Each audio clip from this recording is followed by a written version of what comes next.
అడిగేవాడాడి, భయమేది, ఎవడన్నా మాట అనేవాడాడి, భర్త లేడు. ఇప్పుడు స్వతంత్రాలు, ఎట్టైనా బతకొచ్చు, ఎక్కడికైనా వెళ్ళొచ్చు, ఏదైనా చేయొచ్చు.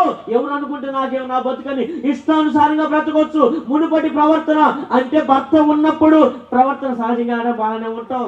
తల్లిదండ్రులు ఉన్నప్పుడు, భర్త ఉన్నప్పుడు, సేవకులు ఉన్నప్పుడు, సంఘములు ఉన్నప్పుడు, తోటి విశ్వాసం ఉన్నప్పుడు బాగానే ఉంటుంది.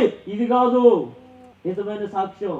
భర్త లేనప్పుడు, ఎవరు లేనప్పుడు, ఒంటరిగా ఉన్నప్పుడు, నీ వ్యక్తిగత జీవితంలో, నీ ఒంటరి జీవితంలో ఇప్పుడు భర్త లేడు, ఒంటరిగా ఉంది, అడిగేవాడు లేడు, జవాబుదారీతనం లేదు, లెక్క చెప్పవలసిన అవసరం లేదు, ఎంత బతికినా తనను ఏలెత్తు చూపేవారు లేరు. అయినా ఆ సమయంలో, భర్త లేని సమయం అంటే అవకాశం, పాపం చేయడానికి అవకాశం లేకపోతే పర్వాలేదు, కానీ పాపము చేయడానికి, లోకంలో బ్రతకడానికి, ఇష్టానుసారంగా జీవించడానికి, దేవునికి విరోధంగా బ్రతకడానికి అవకాశం ఉన్న ఆమె ప్రవర్తన, ఆమె సాక్ష్యాన్ని కాపాడుతుంది. హల్లెలూయా, హల్లెలూయా.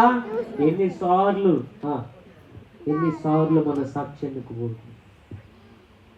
అవకాశం ఉన్నా కూడా నాకు అవకాశం ముఖ్యం కాదు, ఆయనతో యుగయుగాలు జీవించడం నాకు ముఖ్యం. హల్లెలూయా.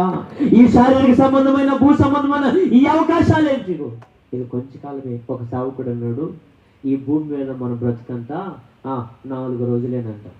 ఎన్ని రోజులు? 4 రోజులేనంట. కానీ పరలోకములో మన బ్రతుకు నిత్యత్వము. హల్లెలూయా. అది నిత్యత్వం. ఇది 4 రోజులు, అది నిత్యత్వం. అవకాశం ఉన్నా కూడా సాక్ష్యమే ముఖ్యం అనుకోండి.